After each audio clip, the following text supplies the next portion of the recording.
I still remember the vibration of my phone that night. I was in my apartment, back from another 12-hour shift, half asleep. When the screen lit up, the message came from my mother, cold, final, mocking.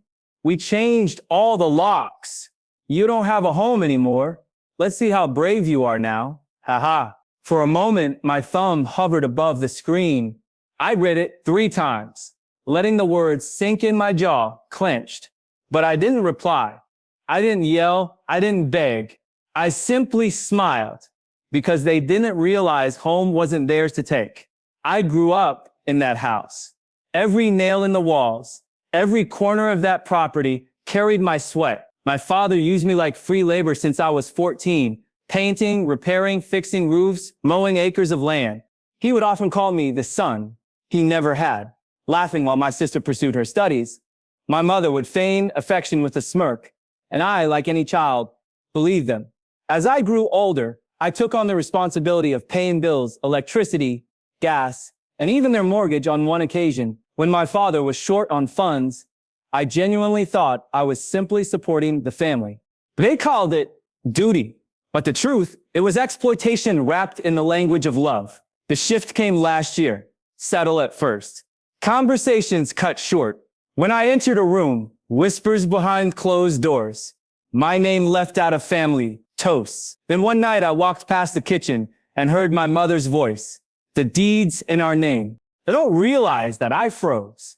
My heart pounded, but my face betrayed nothing. And that's when I knew they weren't planning to share. They were planning to cut me out. So I didn't argue. I didn't confront. Instead, I started studying property law, ownership rights. My father's sloppy record keeping became my weapon. The bills I paid, the transfers from my account, the renovations under my name, I documented everything.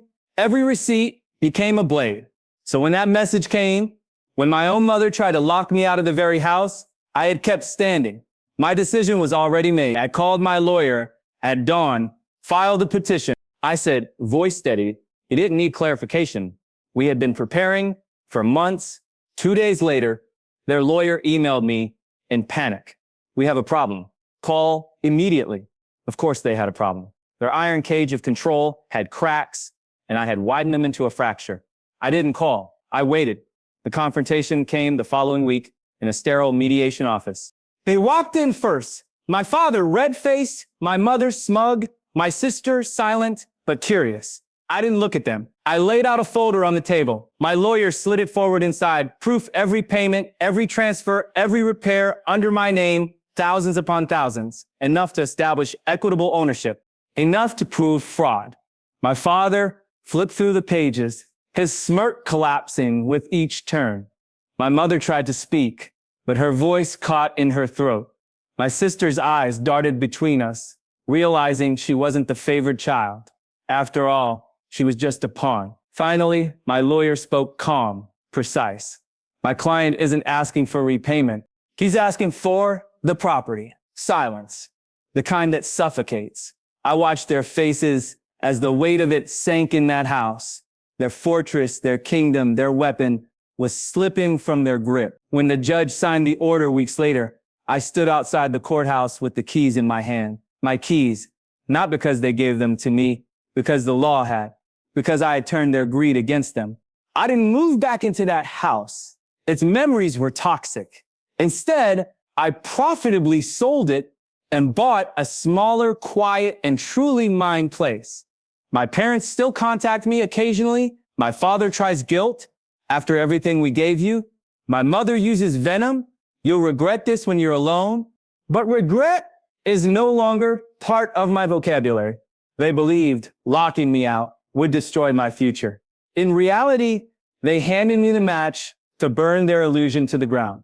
Now I sit in my new living room, sipping coffee in the silence, and I smile. I smile because the locks they changed mean nothing. I smile because the house they try to keep is no longer theirs. And I smile because the message that was meant to break me became my final proof of their betrayal. They wanted me homeless. Instead, I left them powerless. And that is a victory I'll never return.